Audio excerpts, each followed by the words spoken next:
Halo semuanya, selamat datang di channel Physics with Mr. Dana, sebuah channel di mana kita belajar fisika dengan cara melihat fisika lebih banyak daripada matematika. Di video kali ini kita akan membahas sebuah soal tentang cahaya dan alat optik. Berikut soalnya. Sebuah cermin lengkung membentuk bayangan yang berukuran 5 kali ukuran benda di layar yang berjarak 5 meter dari benda. Apakah cermin yang digunakan cermin lengkung atau cermin cembung? Nah, untuk menjawab soal ini dan untuk mengetahui apakah cermin yang digunakan adalah cermin cekung atau cermin cembung, kita harus melihat clue yang ada di soal ini. Clue yang pertama yang bisa kita lihat adalah bahwa bayangan yang terbentuk di layar itu ukurannya 5 kali ukuran benda. Bayangan yang terbentuk berukuran 5 kali ukuran benda. Ini artinya kita harus memikirkan cermin apa yang bisa menyebabkan bayangan yang lebih besar dari ukuran benda aslinya. Nah, untuk itu kalian harus memahami bahwa cermin lengkung itu ada dua, yaitu cermin cekung dan cermin cembung.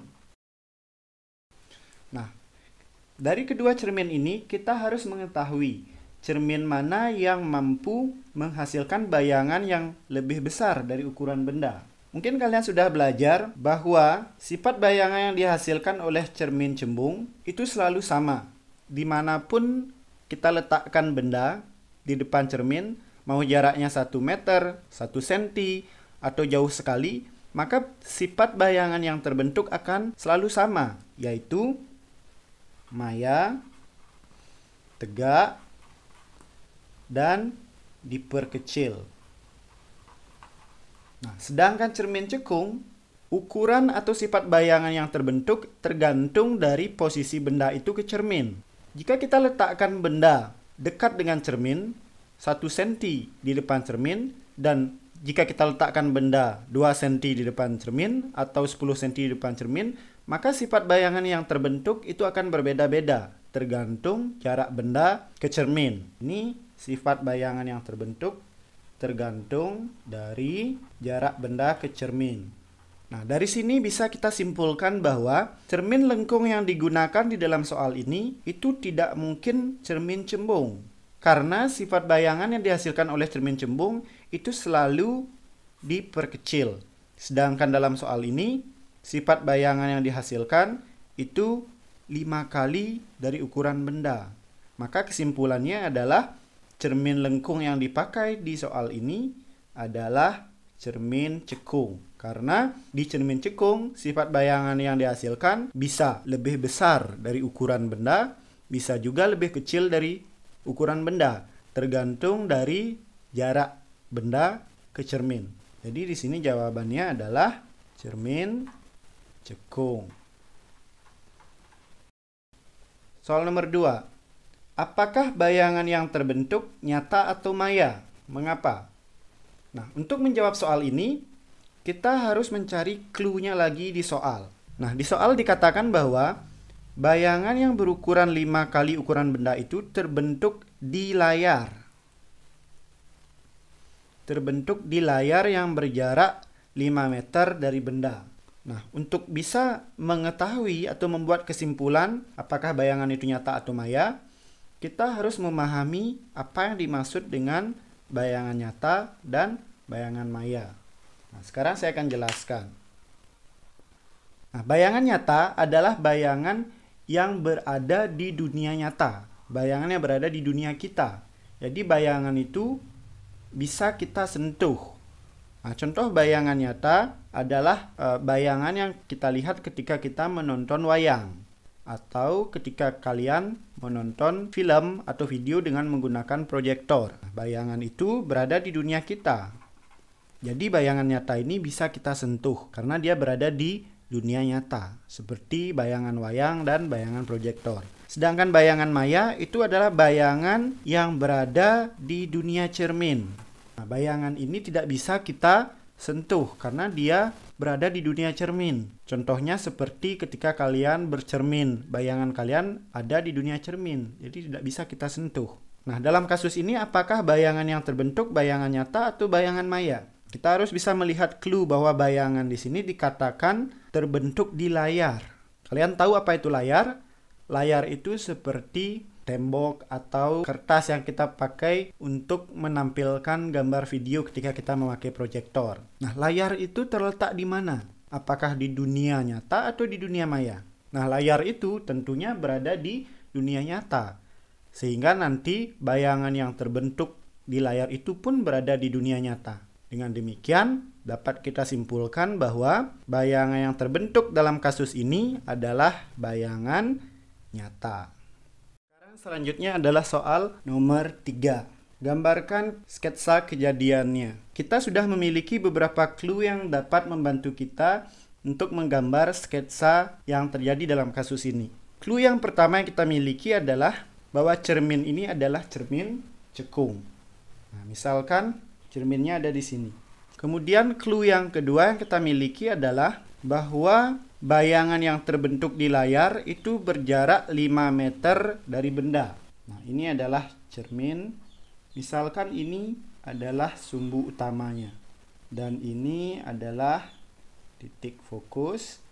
Kemudian ini adalah jari-jari kelengkungan cermin. Untuk mengetahui di mana posisi benda, apakah di sini atau di sini, kita harus mencari clue yang lain lagi. Kalian mungkin sudah belajar bahwa dalam cermin cekung dan cermin cembung terdapat istilah ruang-ruang benda dan bayangan, di mana jarak dari cermin ke titik fokus itu kita sebut sebagai ruang 1. Kemudian jarak dari fokus ke jari-jari kelengkungan cermin itu kita sebut sebagai ruang 2. Dan jarak dari jari-jari kelengkungan R sampai tak terhingga itu kita sebut sebagai ruang 3. Sedangkan daerah di dunia cermin kita sebut sebagai ruang 4. Nah, ada aturan yang menyatakan bahwa ruang benda ditambah ruang bayangan itu nilainya sama dengan 5. Misalkan benda berada di ruang 2, maka bayangannya akan berada di ruang 3. Sehingga 2 tambah 3 itu sama dengan 5. Begitupun ketika benda berada di ruang 1, maka bayangannya pasti berada di ruang 4. Karena 1 tambah 4 sama dengan 5. Dengan konsep ini, kita bisa memahami sifat bayangan yang terbentuk dengan lebih baik. Sebagai contoh, ketika benda berada di ruang 2 dan bayangan berada di ruang 3, sehingga nanti hasilnya sama dengan 5, maka dari angka ini kita bisa memprediksi sifat bayangan yang terbentuk. Karena 3 lebih besar dari 2, maka bayangan yang terbentuk di sini pasti diperbesar. Dan 2 dan 3 itu hubungannya sifat bayangan yang terbentuk selalu terbalik dan nyata. Kalau seandainya 3 dan 2, 3 plus 2, di mana ini adalah benda, kemudian ini adalah bayangan, maka sifat bayangan yang terbentuk bisa kita prediksi dengan melihat angka ini. Kita tahu bahwa 2 lebih kecil dari 3, maka sifat bayangan yang terbentuk akan diperkecil, kemudian terbalik, dan nyata. Kalian bisa lihat bahwa perbedaan di antara keduanya hanya terlihat dari sifat antara diperbesar atau diperkecil. Nah, kita bisa tahu ini dengan melihat angka dari ruang bayangan. Di sini ruang bayangannya 3 lebih besar dari 2, maka bayangan yang terbentuk akan diperbesar. Sedangkan di sini ruang bayangannya adalah 2 lebih kecil dari 3, maka sifat bayangan yang terbentuk akan diperkecil. Nah, kita tahu di sini bayangan yang terbentuk itu 5 kali ukuran benda. Artinya bayangan itu diperbesar. Dengan demikian, ruang dari bayangan itu pasti lebih besar daripada ruang dari bendanya. Ada 2 pilihan, yaitu 1 plus 4 atau 2 plus 3. Di mana ruang bayangan itu sama-sama lebih besar dari ruang benda. Tetapi, jika kita gunakan 1 plus 4, maka bayangan yang terbentuk akan berada di dunia cermin, di sini, di belakang cermin. Sedangkan dalam kasus yang sedang kita kerjakan, itu bayangan yang terbentuk berada di dunia nyata, di layar, di mana bayangan itu berada di daerah ini. Sehingga ini tidak mungkin. Yang mungkin adalah ini.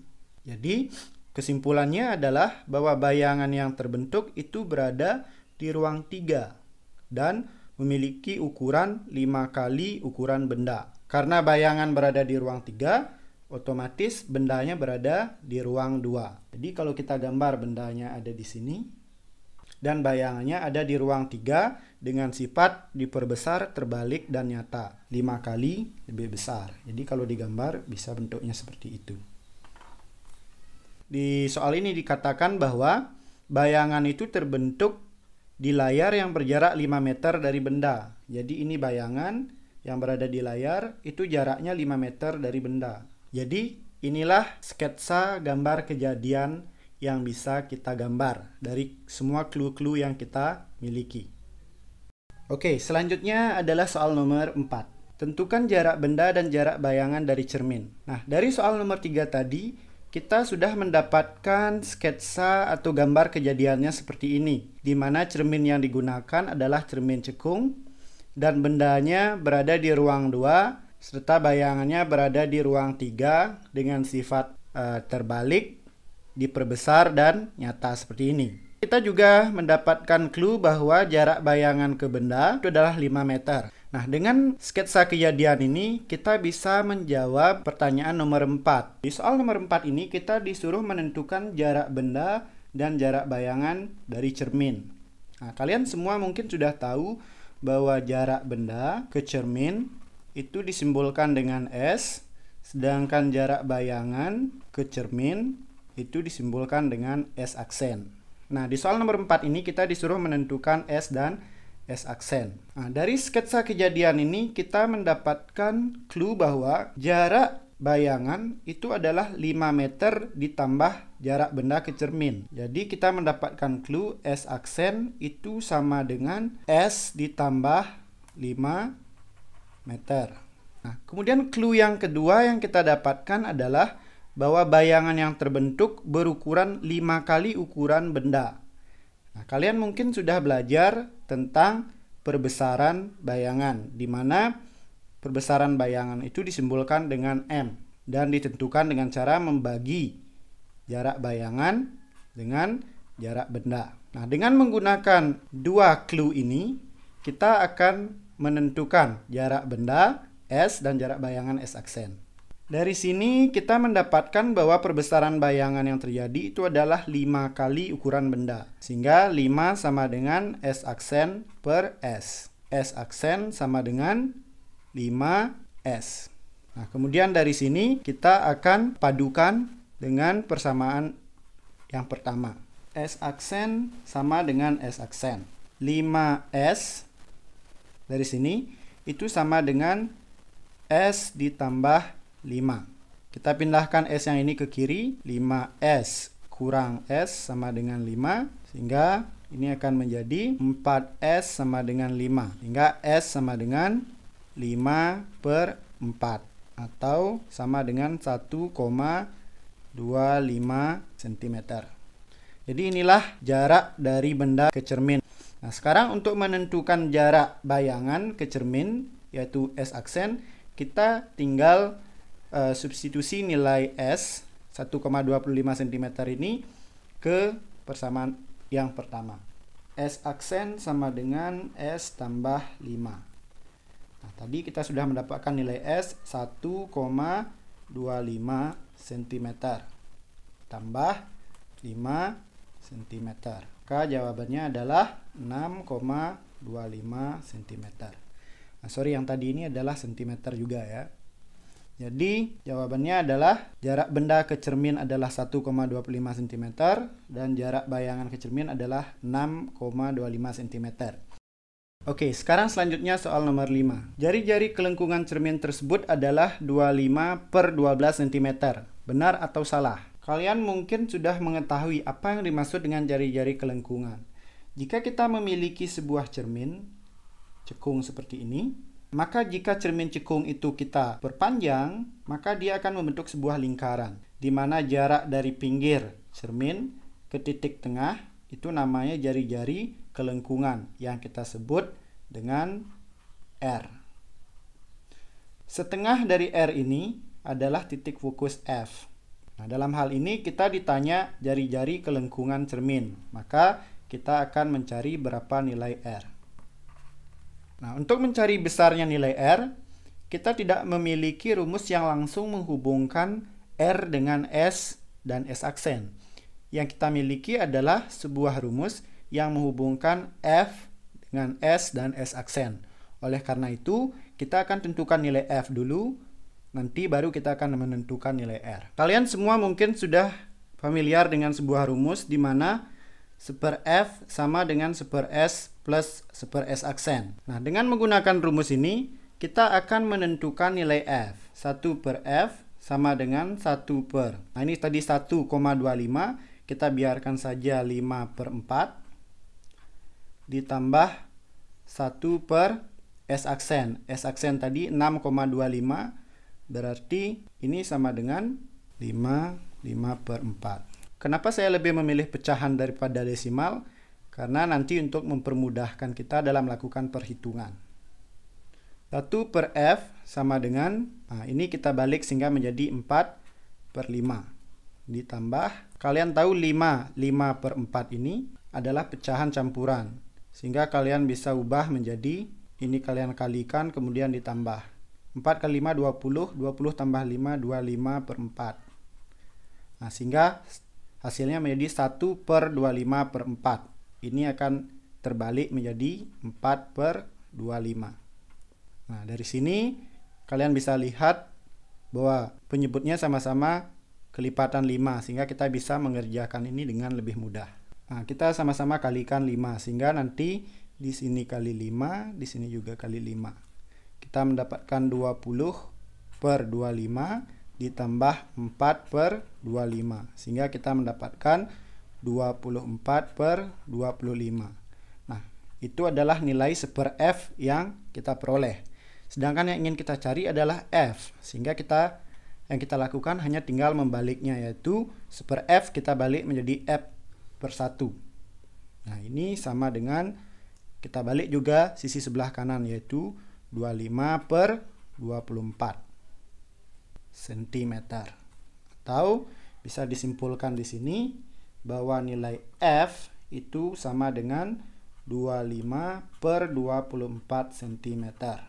Nah, karena R itu adalah 2 kali F, maka nilai R adalah 2 kali 25/24 cm.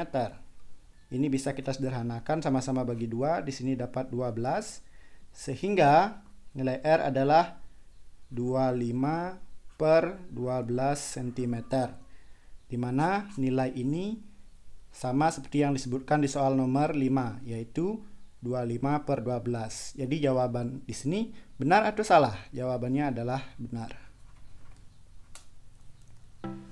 Baik, demikianlah pembahasan soal kali ini tentang cahaya dan alat optik. Semoga pembahasan soal ini bisa membantu kalian memahami dengan lebih baik bagaimana konsep-konsep cahaya diterapkan dalam cermin cekung, sehingga lebih memudahkan kalian untuk melakukan perhitungan-perhitungan matematika.